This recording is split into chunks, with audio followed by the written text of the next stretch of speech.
گوریا میں پہلی برفباری شروع ہو چکی ہے، یہ دیکھیے کیمرے میں تو آپ کو ہلکی ہلکی نظر آ رہی ہے، لیکن یہ بہت رہی ہے. آپ دیکھیں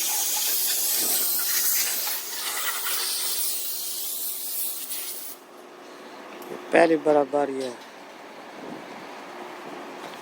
آج ٹیمپریچر -9 ہے اور یہ برفباری کا جو سیزن ہے وہ اب شروع ہو چکا ہے.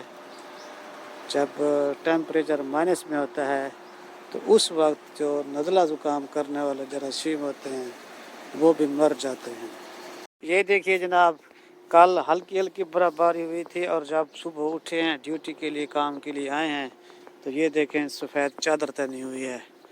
کتنا پیارا موسم ہے. سردی تو اتنی نہیں لگ رہی، لیکن بہت ہی رات کو بہت زیادہ برفباری ہوئی ہے. کم از کم زیادہ نہیں تو 3-4 انگل لازمی ہے. تقریباً یہ کوریا کے جو کھنگی تو صوبہ ہے اس میں بہت زیادہ ہوئی ہے. اور یہ ہماری کمپنی کے ساتھ جو درخت ہیں یہ سفید چادر انہوں نے اوڑھی ہوئی ہے اور بڑا پیارا ہی خوشگوار موسم لگتا ہے.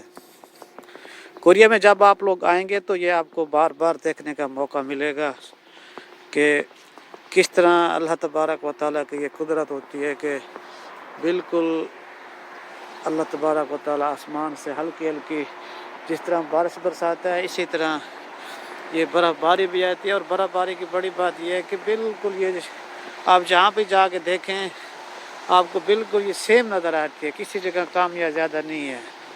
یہ اللہ کی قدرت ہے. اسی طرح کا موسم ہو، صبح صبح بندہ نہائے فریش ہوئے، 2 پراٹھے ہوں ساگ والے اور اس کے ساتھ مکھن کی روٹی ہو، مکھن ہو اور ساتھ شکر ہو، اور اس کے کھانے کے بعد ایک پیالہ چائے کا ہو، اور پھر بندہ اسی طرح دھوپ میں نکل کر اور یہ برف باری کے موسم میں باہر بیٹھ کر چائے پیے تو اس کا اپنا ہی مزہ ہوتا ہے. اور اگر اس کے ساتھ ساتھ اگر ساتھ دل بھر جانی ہو تو پھر کیا ہی بات ہے.